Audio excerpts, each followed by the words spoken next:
प्रणाम। मैं कल्पना ठाकुर झारखंड से सभी भाई बहन का मेरे यूट्यूब चैनल में स्वागत है। आप आ जाइए। आज मैं एक विवाह गीत बना रही हूँ कि बेटियाँ कभी भार नहीं होती है। तो हमेशा एक बेटी क्या कहती है अपने बाप से, सुनिए कि पापा खेत बेच के करिहाना मोर सदिया हो। ए पापा खेत बेच के करिहाना मोर सदिया हो। लइका मिली आवारा हो न। ए पापा खेत बेच के करिहाना मोर सदिया हो। लइका मिली आवारा हो न। पापा हमरो के पढ़ावा, पापा अफसर बिटिया बनावा। पापा हमरो के पढ़ावा, पापा अफसर बिटिया बनावा। तोहरा नाम करबो जग में उजियरिया हो।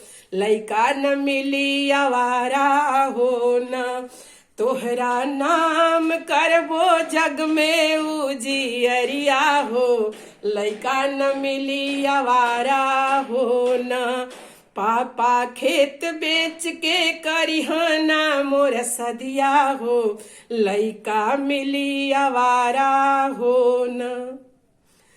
जब एक लड़की के बाप लड़का ढूंढने जाता है तो सबसे पहले खानदान देखना चाहिए, उसका सोसाइटी देखना चाहिए।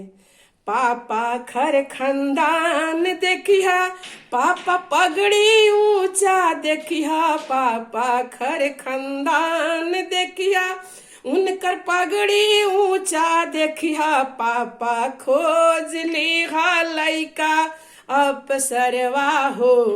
ए पापा खोज लिहा लइका अफसरवा हो।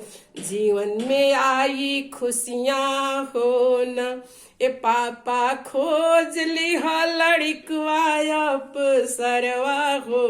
जीवन में आई खुशियाँ हो न। ए पापा खेत बेच के करिहाना मोर सदिया हो। लइका मिली आवारा हो न।